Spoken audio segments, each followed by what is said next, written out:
Hello and welcome to this week's episodes of The Calling. Follow your spirit all the way in. I'm your host, Homaya. Join me in this journey of self-awareness, soul frequencies, and spiritual revelations. Let's fly.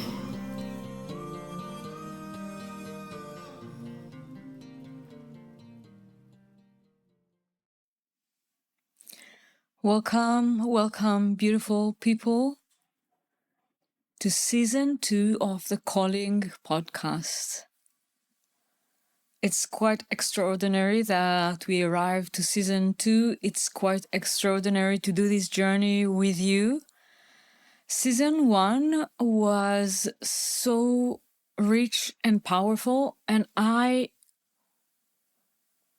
was honored and elated to bring to you and to showcase how it feels and how it looks when someone is following the calling of their heart, someone is following the calling of their soul, the calling of the spirit.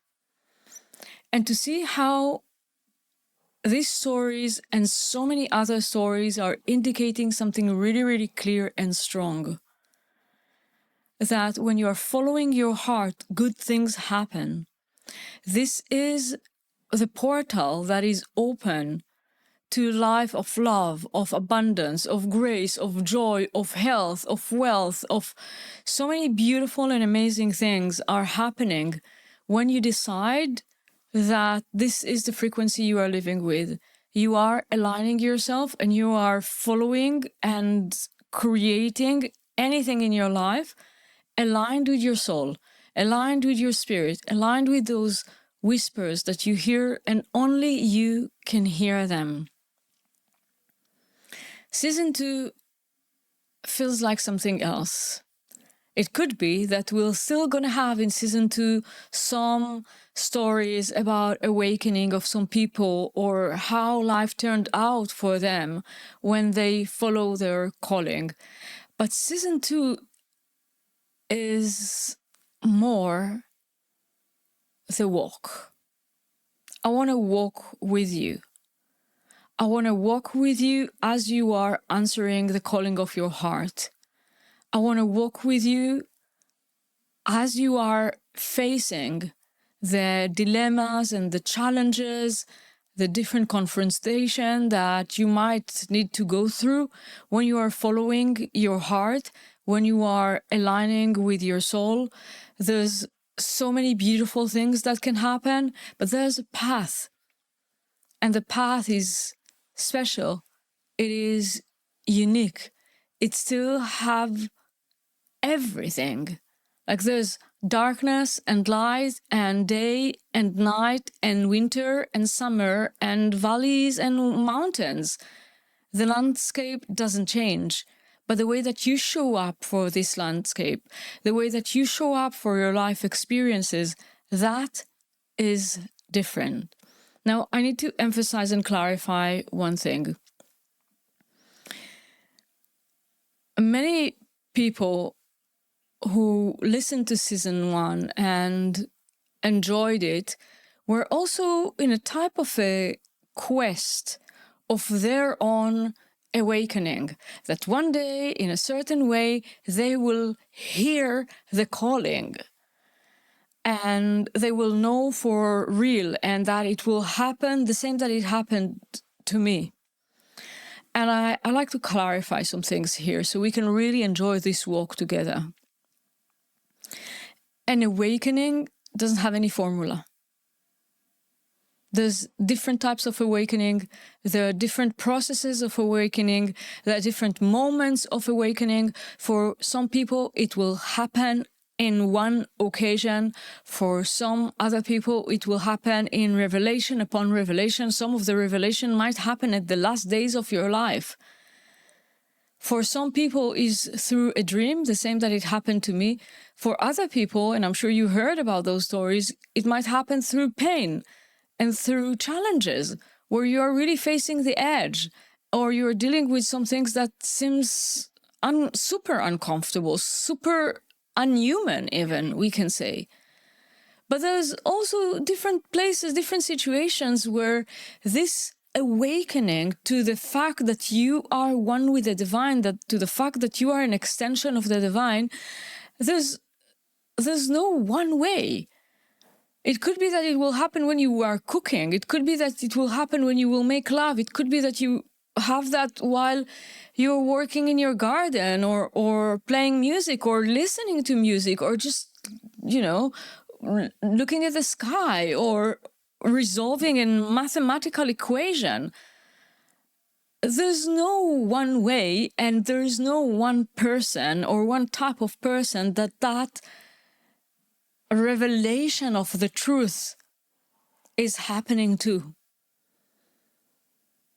And that needs really to settle within you as you are walking on your spiritual path. That this is a path of surrendering and surrendering and surrendering again and again and again and again, more and more and more and more every single day, to the fact that you are an extension of the divine, to the fact that God lives within you. This is not something on the wall of the church. It is not something that is written in holy script.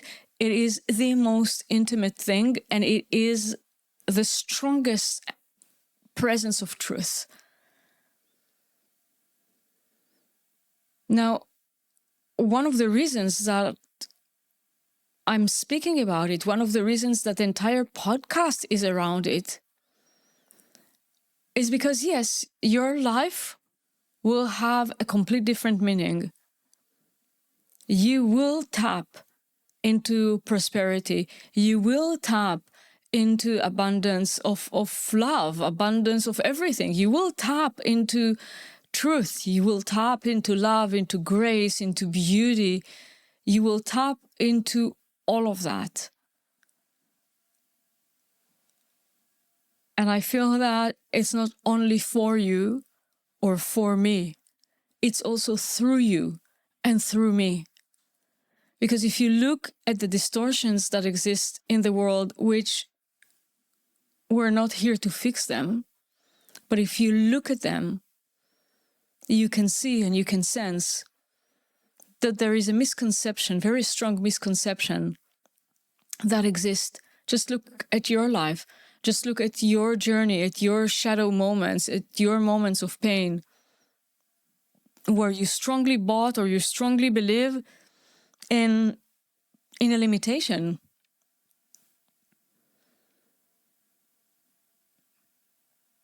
A world where more people are following their heart, a world more people are connected to spirit within them, a world where more people are aligning with the divinity that they are, and a strong experience of this divinity is a world of peace.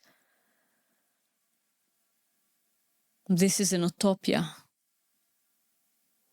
But we can go there, one person at a time, and all of us as one. More and more and more of us seeing the truth and feeling the truth and experience the truth, and really being anchored in it. It's a complete different world. Now, as I said, the landscape will still be a landscape. There will be geysers and cascades and mountains and valleys and ups and down, and that doesn't end. Whatever I've experienced in my own reorganization, as I've felt strongly the truth of all there is, as I awaken my consciousness or the consciousness within me, that was a powerful moment. And I know for many people who are really strong in it, that really experience it, I felt that with them as well. That there is a beautiful moment, a strong, long moment where you feel grace and you feel like you're living in alternate state of consciousness, that you are in this body, in this life, but you are way beyond it. It doesn't make you superior, not at all. Just the experience is different. But then it's also really important to acknowledge that in some way or form, this experience melt and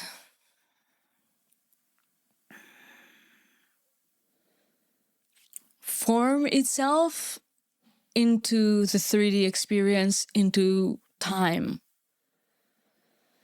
The lucidity of it, the strength of it doesn't vanish, but the way that it becomes alive in your presence, that shifts. And I feel as I'm speaking about it that there is such a beautiful thing in it, because it's like an injection of divinity.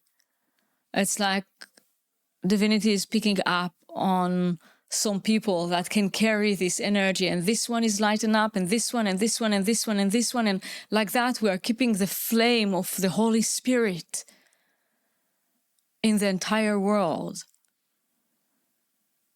And that is beautiful for these moments of holding grace. And actually, I feel so strongly now as I describe, is like, I feel like I was the one chosen to hold grace for quite a long period of time on this world, and for myself and for the people around me. And it's like, I feel like now as I'm speaking about it, I don't feel that there's a greater honor in the world than that, as this insight is coming strongly to me here.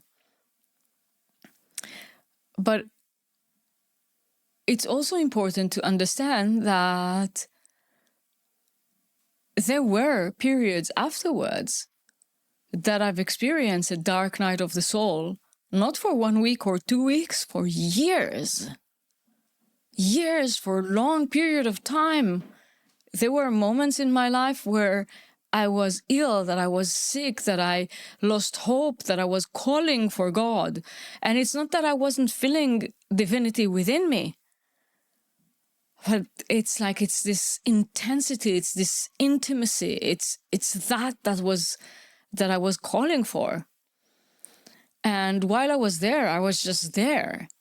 But then when my life kept unfolding, one of the things I realized is living life and having the privilege to live with an awakened heart is also this stretch from the Most High, a moment of grace, moments of glory, like super strong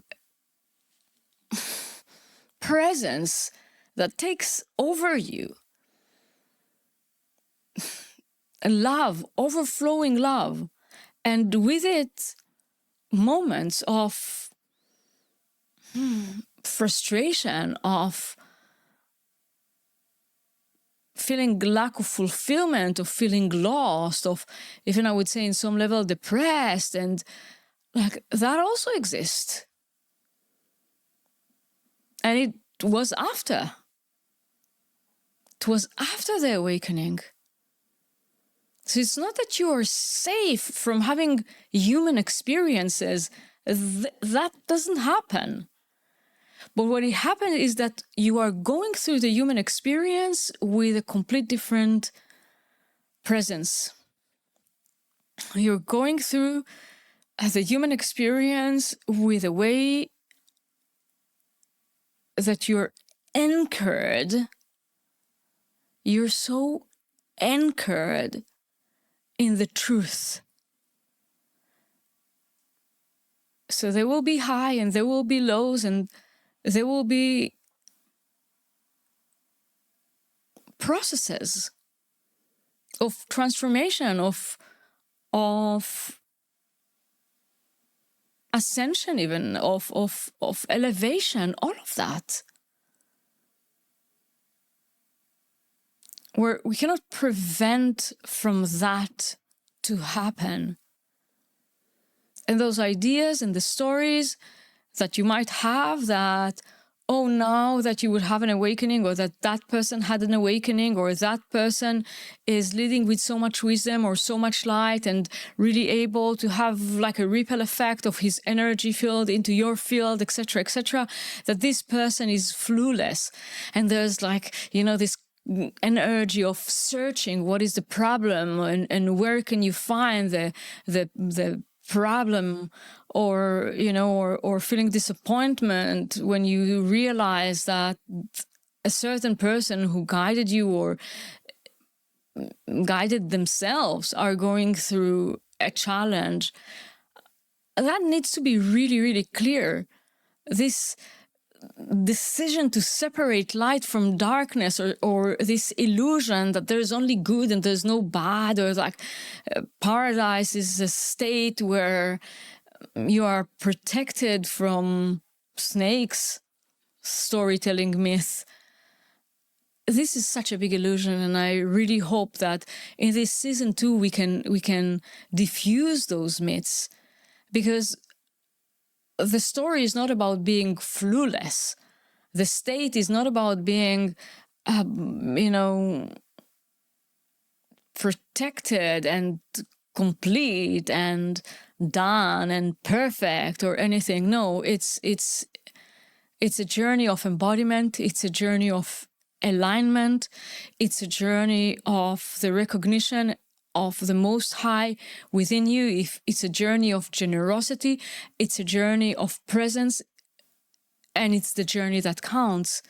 It's the fact that you actually do face the challenges, you face the limitation, you face the complexity, you face the pain, you face all of that, and you face it with all of your light, with all of your positivity.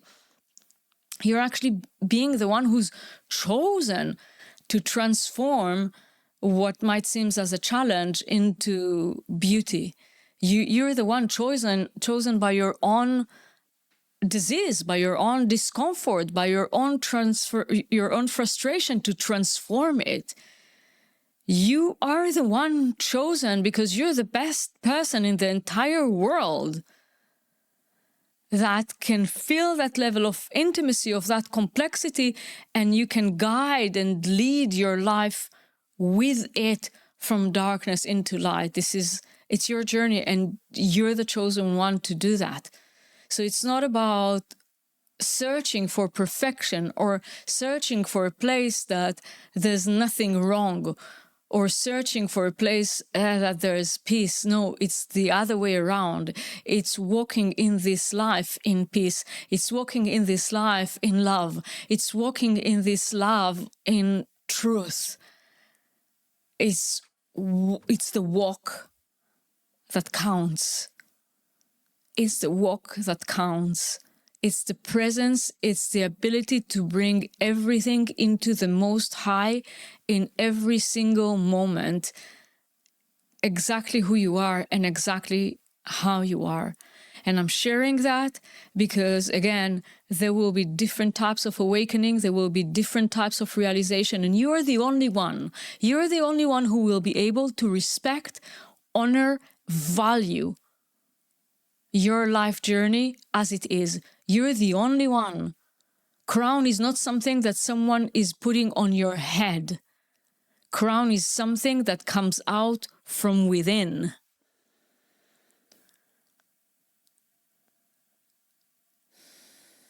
So this is for us, for season 2. There's so much I want to share with you. There are so many conversations. I really invite you to comment and to create conversations with me. Whether you see this on my social media, or you see that on YouTube or Spotify or Apple or wherever we are, create conversation with me. Put your questions. Don't wait for my answer. Trust that when you bring that to that space, this is a virtual space and it's still a holy space. Trust that when you bring that to that space, you bring that to your space, and that I read, and that I listen, and that your spirit guides read and listen and sense you. And something will come out of it. So I'm calling you to do this walk together with me. I'm calling you